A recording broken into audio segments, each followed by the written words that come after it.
거지 같은 놈이 여기 왜 왔어? 당장 나가! 아저씨, 여기 무슨 일로 오셨어요? 혹시 잘못 찾아오신 거 아닌가요? 72세의 박철수는 서울 강남의 한 장례식장 앞에서 깊은 숨을 내쉬었습니다. 낡은 검정 양복은 곳곳이 헤어져 있었고 구두는 오래전부터 신어서 밑창이 닳아 있었죠. 하지만 그의 눈빛만은 또렷했습니다. 오늘은 평생 친구였던 김동진의 마지막 길을 배웅하러 온 날이었으니까요. 장례식장 로비는 고급스러운 화환들로 가득했습니다. 대기업 회장들과 유명 정치인들의 이름이 적힌 화환들이 줄지어 서 있었죠. 박철수는 그 사이를 조심스럽게 지나며 빈소를 향했습니다. 동진이가 정말 잘 살았구나 하는 생각이 들었어요. 자신과는 너무나 다른 화려한 마지막이었습니다. 빈소에 들어서자 검정 정장을 입은 중년 남성이 박철수를 힐끗 쳐다봤습니다. 김동진의 아들인 김재현이었죠. 재현은 아버지를 닮아 키가 크고 인상이 좋았지만 지금 그의 얼굴에는 명백한 불쾌감이 드러나 있었습니다. 박철수는 영정사진 앞에 무릎을 꿇고 절을 올렸습니다. 사진 속 동진이는 환하게 웃고 있었어요. 마치 살아생전 늘 그랬던 것처럼 말이죠. 철수의 눈가에 눈물이 맺혔습니다. 이제 정말 혼자가 되었구나 하는 생각에 가슴이 먹먹해졌어요. 절을 마치고 일어서는데 김재현이 다가왔습니다. 그의 뒤에는 명품 한복을 입은 부인도 따라왔죠. 두 사람의 표정은 싸늘했습니다. 김재현의 아내가 먼저 입을 열었습니다. 목소리는 낮았지만 차갑게 들렸어요. 마치 불청객을 대하는 듯한 태도였죠. 박철수는 당황했습니다. 자신이 김동진의 절친한 친구라는 것을 설명하려 했지만 그들의 시선은 이미 그의 초라한 행색에 고정되어 있었습니다. 김재현이 팔짱을 끼며 말했습니다. 그의 목소리에는 명백한 경멸이 담겨 있었어요. 박철수의 가슴이 철렁 내려앉았습니다. 수십 년간 형제처럼 지낸 친구의 장례식에서 이런 대접을 받을 줄은 꿈에도 몰랐거든요. 아버지가 그런 친구 있다는 얘기 한 번도 안 했는데요. 거짓말하지 마세요. 김재현의 아내가 팔짝 뛰며 소리쳤습니다. 주변 조문객들의 시선이 일제히 박철수에게 쏠렸어요. 그들의 눈빛에는 호기심과 불쾌감이 뒤섞여 있었습니다. 고급 양복을 입은 조문객들 사이에서 박철수의 낡은 차림새는 더욱 초라해 보였죠. 박철수는 떨리는 목소리로 설명했습니다. 하지만 김재현은 코웃음을 쳤어요. 그의 표정에는 믿을 수 없다는 듯한 비웃음이 가득했습니다. 마치 거지가 허풍을 떤다는 식으로 바라보고 있었죠. 장례식장 직원이 다가왔습니다. 김재현이 손짓하자 직원은 곧바로 상황을 파악했어요. 이런 일이 처음이 아닌 듯 익숙한 모습이었습니다. 죄송합니다만 조용히 나가주시겠어요? 다른 조문객분들께 방해가 됩니다. 직원의 말에 박철수는 더욱 당황했습니다. 자신이 마치 진짜 거지나 정신이상자 취급을 받고 있다는 현실이 믿기지 않았어요. 50년 넘게 알고 지낸 친구의 장례식에서 이런 모욕을 당할 줄은 상상도 못했거든요. 김재현의 아내가 다시 나섰습니다. 그녀의 목소리는 점점 높아졌고 주변 사람들의 관심도 더욱 집중되었어요. 박철수는 얼굴이 빨갛게 달아올랐습니다. 수치심과 분노가 동시에 밀려왔죠. 보세요, 여러분. 이런 사람이 우리 시아버님 친구라고 우기고 있어요. 말이 되나요? 조문객들이 수군거리기 시작했습니다. 그들의 시선은 차가웠고 몇몇은 고개를 저으며 혀를 찼어요. 박철수는 온몸이 떨렸습니다. 이런 굴욕은 평생 처음이었거든요. 김재현이 보안요원에게 손짓했습니다. 2명의 경비원이 다가와 박철수의 양쪽 팔을 잡았어요. 박철수는 저항하지 않았습니다. 더 이상 여기 있어봤자 동진이에게도 누가 될 것 같았거든요. 동진아, 미안하다. 내 마지막 길도 제대로 배웅 못해서. 박철수는 마음속으로 친구에게 작별 인사를 했습니다. 경비원들에게 이끌려 나가면서도 영정사진을 한 번 더 바라봤어요. 동진이의 웃는 얼굴이 더욱 선명하게 보였습니다. 장례식장 밖으로 나온 박철수는 비틀거렸습니다. 다리에 힘이 빠져서 제대로 서 있기도 힘들었어요. 지나가는 사람들이 그를 이상하게 쳐다봤지만 이제는 아무것도 신경 쓰이지 않았습니다. 박철수는 집으로 돌아가는 버스에서 창밖을 바라봤습니다. 서울의 야경이 흘러갔지만 그의 마음은 50년 전으로 돌아가 있었어요. 동진이와 처음 만났던 그날이 떠올랐습니다. 1979년 두 사람은 모두 20살이었습니다. 가난한 집 아들들이었지만 꿈만큼은 컸어요. 작은 공장 한 칸을 임대해서 플라스틱 용기를 만드는 사업을 시작했었죠. 박철수가 기술을 담당하고 김동진이 영업을 맡았습니다. 철수야, 우리 꼭 성공하자. 부모님들께 효도하고 싶어. 동진이는 늘 그런 말을 했었어요. 두 사람은 밤낮 없이 일했습니다. 손이 부르트고 허리가 아파도 꿈을 포기하지 않았어요. 그때는 정말 형제 같았습니다. 하지만 사업이 어려워지면서 갈등이 시작됐습니다. 박철수는 기술 개발에 더 투자하자고 했고 동진이는 당장의 매출을 늘리는 게 급하다고 주장했어요. 결국 두 사람은 길을 달리하게 되었습니다. 박철수는 혼자서 기술 개발을 계속했습니다. 몇 년간의 실패 끝에 혁신적인 생분해성 플라스틱을 개발해냈어요. 그 기술로 세운 회사가 지금의 에코텍 그룹이었습니다. 국내 최대 친환경 소재 회사로 성장했지만 박철수는 창업 20년 만에 모든 지분을 매각하고 은퇴했었죠. 동진이는 다른 길을 걸었습니다. 부동산과 건설업으로 사업을 확장했고 상당한 성공을 거뒀어요. 하지만 박철수만큼의 부는 축적하지 못했었습니다. 그래도 두 사람은 가끔 만나서 술을 마시며 옛 추억을 나누곤 했어요. 박철수가 은퇴한 후로는 만남이 뜸해졌습니다. 동진이는 바쁘다는 핑계를 댔고 박철수도 굳이 찾아가지 않았어요. 하지만 마음속으로는 늘 그리워했습니다. 청춘을 함께 보낸 유일한 친구였거든요. 동진이가 아픈 소식을 들었을 때 박철수는 즉시 병원으로 달려갔습니다. 하지만 이미 의식을 잃은 상태였어요. 마지막 말 한마디도 나누지 못했습니다. 그래서 더욱 아쉬웠고 오늘 장례식만큼은 꼭 참석하고 싶었던 거예요. 동진아, 내가 나를 기억했을까? 버스에서 내린 박철수는 하늘을 올려다봤습니다. 별들이 반짝이고 있었어요. 동진이도 저 별 중 하나가 되었을까요? 그런 생각을 하니 눈물이 또 흘렀습니다. 다음 날 아침 김재현은 급하게 울리는 전화 소리에 잠에서 깼습니다. 화면에는 이사님이라는 이름이 떠 있었어요. 회사의 이사였죠. 사장님, 큰일 났습니다. 에코텍 그룹에서 연락이 왔어요. 김재현은 잠이 확 깼습니다. 에코텍 그룹은 자신의 회사에 가장 큰 투자를 하고 있는 대기업이었거든요. 그들의 지원 없이는 사업을 유지하기 어려운 상황이었습니다. 무슨 일이죠? 모든 투자를 철회한다고 합니다. 계약도 해지한다고 하고요. 이유는 말해주지 않네요. 김재현의 머리가 하얘졌습니다. 에코텍에 투자금이 빠지면 회사는 당장 자금난에 빠질 거였어요. 직원들 월급도 주기 어려운 상황이 될 것 같았습니다. 지금 당장 에코텍에 연락해보세요. 이유라도 알아야죠. 전화를 끊고 김재현은 부랴부랴 회사로 향했습니다. 아내도 심상치 않은 분위기를 감지하고 따라 나섰어요. 회사에 도착하니 직원들이 모두 불안한 표정으로 모여 있었습니다. 사장님, 다른 거래처들도 연락이 오고 있어요. 계약을 재검토하겠다고 하네요. 김재현은 당황했습니다. 하루아침에 이런 일이 일어날 이유가 없었거든요. 회사 경영에는 아무런 문제가 없었는데 말이죠. 그때 비서가 다가왔습니다.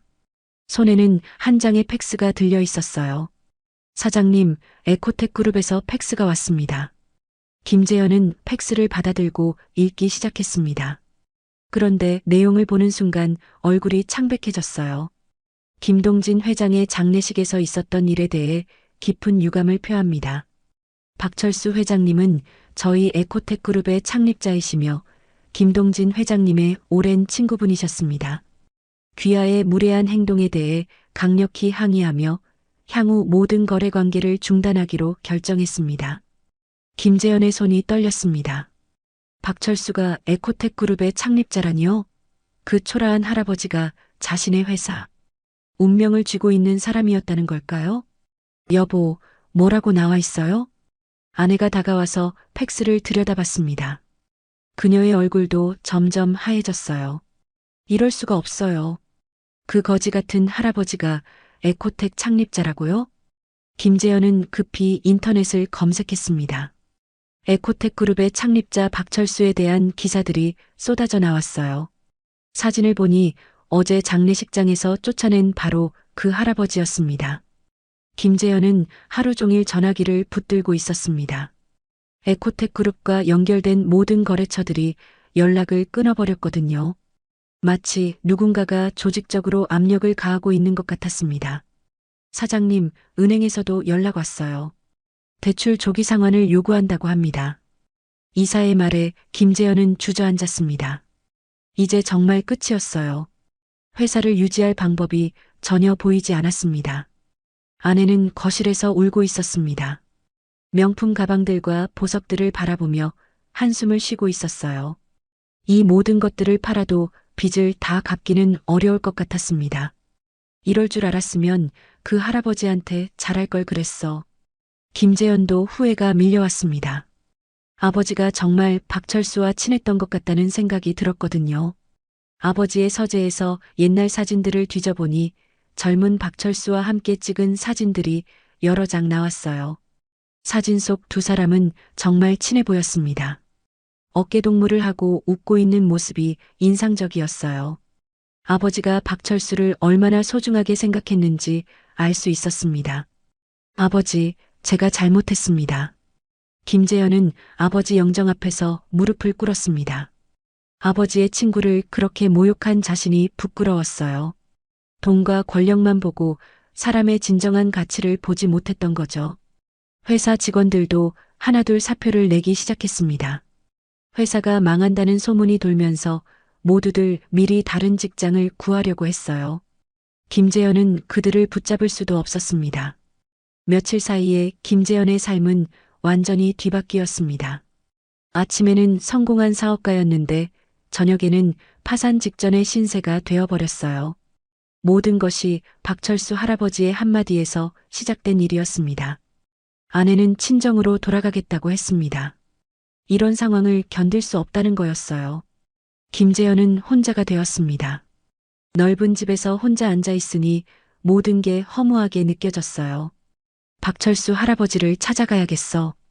김재현은 마지막 희망을 걸고 박철수를 찾기로 했습니다. 용서를 빌고 다시 거래를 재개해달라고 부탁할 생각이었어요. 자존심 따위는 이미 중요하지 않았습니다. 박철수는 조용한 다세대 주택 2층에서 차를 마시고 있었습니다. 창밖으로 보이는 작은 정원에는 직접 가꾼 채소들이 자라고 있었어요. 은퇴 후 10년간 이런 평범한 삶에 만족하며 살아왔습니다. 전화벨이 울렸습니다. 에코텍 그룹의 현재 회장인 후배에게서 온 전화였어요. 회장님 말씀하신 대로 모든 조치를 취했습니다. 김재현 씨 회사와의 거래는 완전히 중단했고요. 박철수는 고개를 끄덕였습니다. 복수라기보다는 교육이라고 생각했어요. 사람을 겉모습으로만 판단하는 버릇을 고쳐줘야 한다고 생각했습니다. 다른 협력업체들도 같은 조치를 취하도록 했습니다. 아마 김재현 씨가 곧 찾아올 것 같은데요. 박철수는 미소를 지었습니다. 예상했던 일이었어요. 돈이 세상의 전부라고 생각하는 사람들은 돈이 없어져야 정신을 차리거든요. 오후에 문 밖에서 초인종 소리가 들렸습니다. 박철수는 창밖을 내려다봤어요. 김재현이 고개를 숙이고 서 있었습니다. 며칠 사이에 많이 초라해진 모습이었어요. 박철수는 문을 열어줬습니다. 김재현은 무릎을 꿇고 절을 했어요. 죄송합니다. 제가 잘못했습니다. 김재현의 목소리는 떨리고 있었습니다. 며칠 전의 오만한 모습은 온데간데 없이 사라졌어요. 박철수는 그를 집 안으로 들어오라고 했습니다. 앉으세요. 차라도 한잔 하시죠. 박철수의 친절한 말에 김재현은 더욱 위축되었습니다. 자신이 얼마나 큰 실수를 저질렀는지 이제야 깨달았거든요. 할아버지, 정말 죄송합니다. 아버지의 장례식에서 그런 무례한 행동을 해서요. 김재현은 계속 사과했습니다. 하지만 박철수는 차를 우리며 조용히 말했어요. 사과는 받았습니다. 하지만 그걸로 끝이라고 생각하시면 안 돼요. 김재현의 얼굴이 창백해졌습니다. 혹시 더 큰 복수가 기다리고 있는 건 아닐까요? 동진이가 살아있다면 얼마나 부끄러워했을까요? 자신의 아들이 친구를 거지 취급하는 걸 보면 말이에요. 박철수의 말 한마디 한마디가 김재현의 가슴을 찔렀습니다. 정말 아버지께 면목이 없었어요. 일주일이 더 지나자 김재현의 상황은 더욱 악화되었습니다. 회사는 결국 문을 닫게 되었고 집도 경매에 넘어갔어요. 아내는 이혼 서류를 들고 왔습니다. 이제 더 이상 같이 살 수 없어요. 당신 때문에 우리 가족이 다 망했잖아요. 아내의 차가운 말에 김재현은 아무 대답도 할 수 없었습니다. 모든 게 자신의 잘못이었거든요. 단 한 번의 오만한 행동이 인생 전체를 무너뜨려 버렸어요. 김재현은 원룸으로 이사를 했습니다. 명품으로 가득했던 집에서 달랑 가방 하나만 들고 나온 거였어요. 거울을 보니 며칠 사이에 백발이 늘었고 주름도 깊어졌습니다. 구직 활동을 해봤지만 쉽지 않았습니다. 박철수가 업계에서 그의 이름을 블랙리스트에 올려놨다는 소문이 돌고 있었거든요. 아무도 김재현을 고용하려 하지 않았어요. 결국 김재현은 편의점 야간 아르바이트를 구했습니다. 시급 9,000원짜리 일이었어요. 며칠 전까지만 해도 월 수백만 원을 벌던 사람이 이제는 하루 5만 원도 벌기 어려운 신세가 되었습니다. 편의점에서 일하다 보니 옛날 직원들을 만나기도 했습니다. 그들은 김재현을 보고 놀라워했어요. 한때 자신들의 사장이었던 사람이 이런 일을 하고 있다니 믿기지 않았거든요. 사장님, 어떻게 이런 일을 하세요? 이제 사장이 아니야. 그냥 김재현이라고 불러줘. 김재현은 쓴웃음을 지었습니다. 자신의 교만이 얼마나 무서운 결과를 가져오는지 뼈저리게 느끼고 있었어요. 밤늦게 편의점에서 일하다 보면 박철수 할아버지 생각이 자주 났습니다. 그분은 자신보다 훨씬 성공한 사람이었는데도 그렇게 겸손하게 살고 계셨어요. 반면 자신은 그 작은 성공에 취해서 사람을 무시했던 거죠. 아버지의 영정 사진만 들고 나온 김재현은 매일 밤 아버지께 사과했습니다. 아버지, 정말 죄송합니다. 제가 아버지 친구분께 그런 짓을 할 줄 몰랐어요. 영정사진 속 아버지는 여전히 웃고 계셨지만 그 미소가 이제는 서글프게 느껴졌어요. 한 달 후 박철수는 다시 김재현을 불렀습니다. 이번에는 박철수가 직접 편의점으로 찾아왔어요. 김재현은 야간 근무 중이었습니다. 할아버지, 어떻게 여기까지 오셨어요? 김재현은 깜짝 놀랐습니다. 초라한 편의점에 박철수가 나타날 줄은 몰랐거든요. 박철수는 김재현의 변화된 모습을 지켜봤습니다. 한 달 사이에 많이 수척해졌지만 눈빛은 예전보다 겸손해져 있었어요. 이제 좀 정신이 드셨나요? 박철수의 질문에 김재현은 고개를 숙였습니다. 네, 제가 얼마나 오만했는지 알겠습니다. 정말 죄송합니다. 박철수는 미소를 지었습니다. 복수의 목적은 이미 달성되었어요. 김재현이 진심으로 반성하고 있다는 게 보였거든요. 동진이와 제가 젊을 때는 정말 가난했어요. 하지만 서로 의지하며 꿈을 키워갔죠. 박철수는 김동진과의 추억을 들려줬습니다. 두 사람이 얼마나 우정을 소중히 여겼는지, 어떤 어려움도 함께 극복해 나갔는지 말이에요.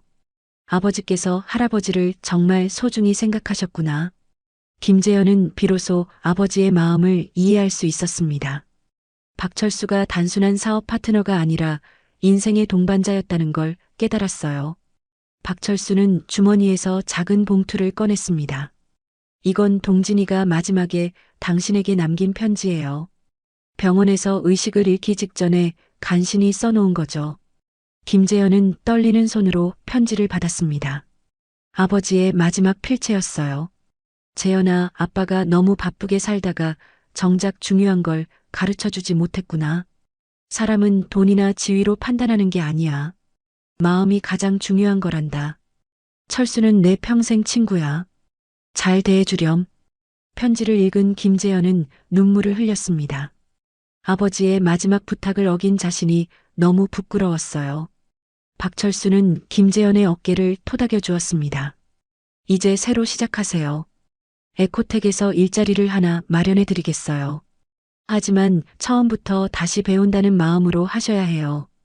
김재현은 감사의 인사를 드렸습니다. 박철수의 넓은 마음에 진심으로 감동받았어요. 진정한 성공은 돈이나 명예가 아니라 사람을 사랑하는 마음에서 나온다는 걸 깨달았습니다.